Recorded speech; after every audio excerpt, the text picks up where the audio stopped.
Sherlock Holmes short stories. Sherlock Holmes is the greatest detective of them all. He sits in his room and smokes his pipe. He listens and watches and thinks. He listens to the steps coming up his stairs. He watches the door opening and he knows what questions the stranger will ask. In the three of his best stories, Holmes has three visitors to the famous flat in Baker Street, visitors who bring their troubles to the only man in the world who can help them. Oxford Bookworms take students through six stages towards real reading in English. Each one has been chosen for its enjoyment, value, and its quality of writing. The Speckled Bat. Helen's story. At the time of this story, I was still living at my friend Sherlock Holmes's flat in Baker Street in London. Very early one morning, a young woman dressed in black came to see us. She looked tired and unhappy, and her face was very white. I am afraid of this, Mr. Holmes, she cried. Please help me. I'm not 30 yet, and look at my gray hair. I'm so afraid.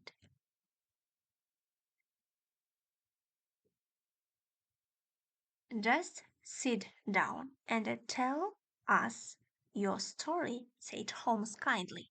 My name is Helen Stoner, she began, and I live with my stepfather.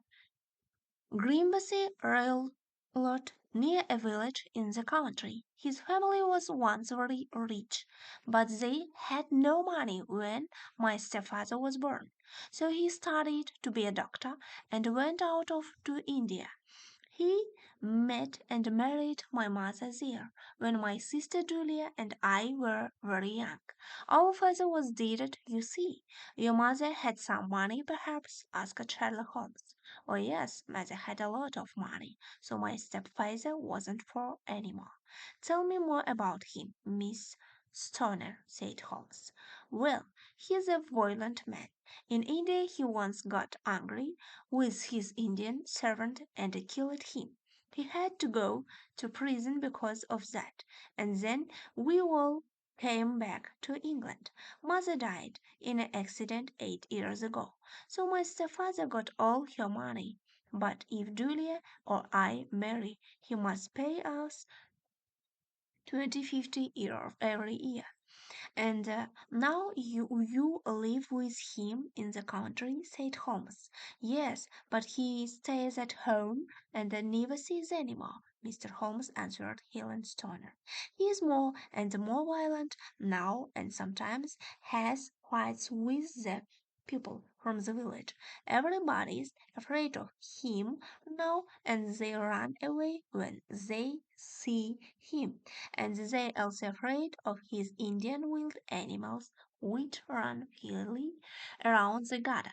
A friend sends them to him from India, and the animals are not the only wild things in the garden. There are also gypsies. My stepfather likes these wild people, and they come home and go where they like. Poor Julia and I had very unhappy lives. We had no servants. They always left because they were afraid of my stepfather, and we had to do all the work in the house. Julie was only 30 when she died, and her hair was already gray, like my hair now.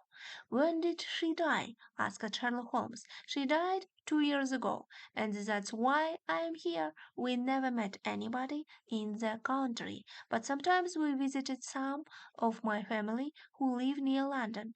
The Julia met a young man who asked to marry her. My stepfather agreed, but soon after this she died, Miss Stoner, but her hand over her eyes and cried for a minute. Sherlock Holmes was listening with his eyes closed, but now he opened them and looked at Helen Stoner. Tell me everything about her death, he said. I can't remember. It's all very well. It was a terrible time, she answered. Our three bedrooms are all downstairs. First there's my stepfather's room. Julia's room is next to this, and my room is next to Julia's. The rooms all have windows on the garden side of the house, and the doors which open into the corridor. The one evening our stepfather was smoking his strong Indian cigarettes in his room. Julia couldn't sleep because she could smell them in her room. So she came into my room to talk to me.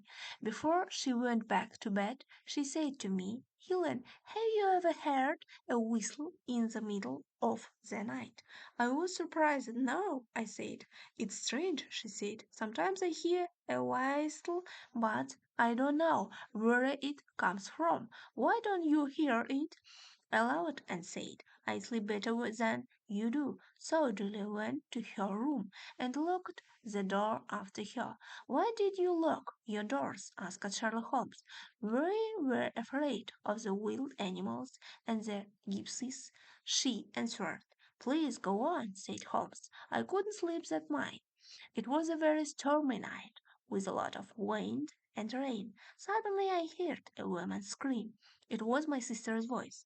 I ran into the corridor, and just then I heard a whistle and a minute later the sound of falling metal. I didn't know what it was. I ran to my sister's door. She opened it and fell to the ground.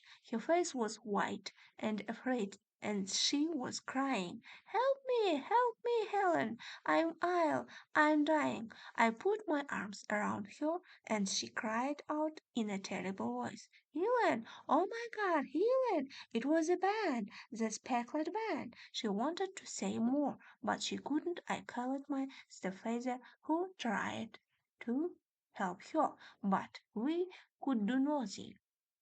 And so, my dear sister died. Are you sure about a whistle and the sound of falling metal? Asked Holmes. I think so, answered Helen.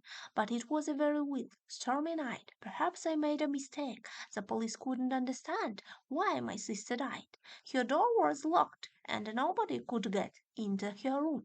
They didn't find any potion in her body. And what was the speckled band?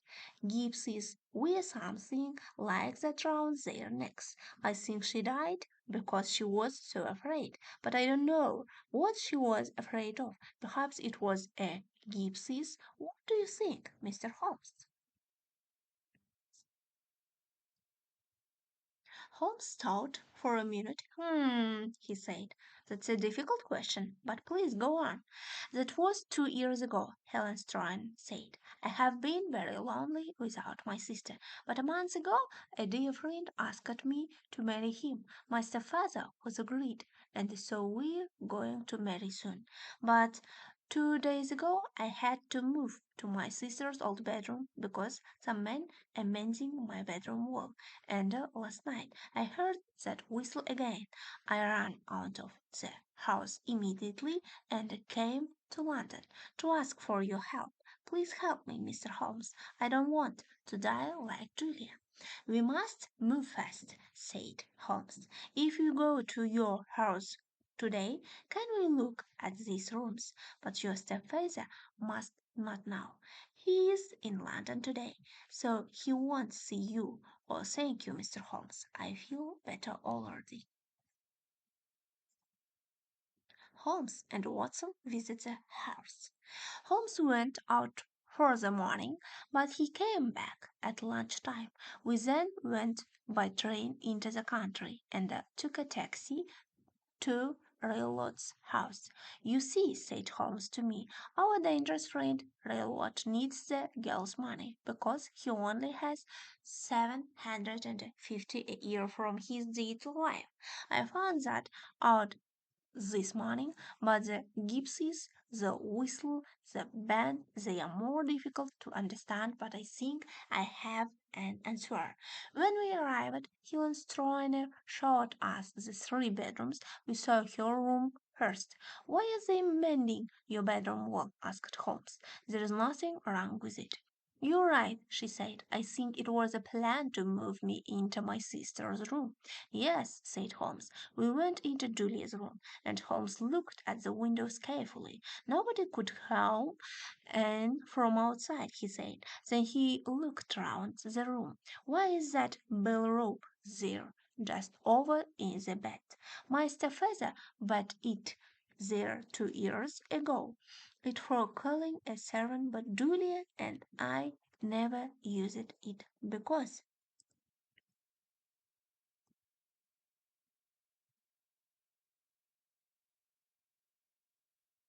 we didn't have any servants. He also put in that Aaron on the wall between his room and this one.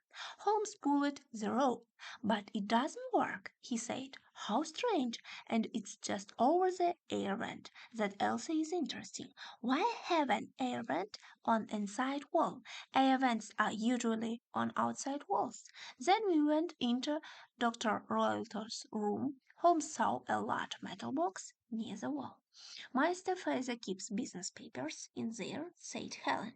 Does he keep a cat in there too? Asked Holmes. Look, there was some milk on a plate on top of the box. Now, Miss Stoner, he said, I think your life is in danger. Tonight, my friend Watson and I must spend the night in your sister's room where you are sleeping at the moment. Helen Stoner. And I looked at him in surprise. We must. He went on.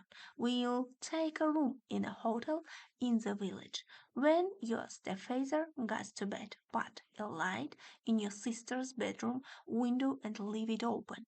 Then go into your old room and we'll get into your sister's room through the window. We'll wait for the sound of the whistle and the falling metal. How did my sister die, Mr. Holmes? Do you know?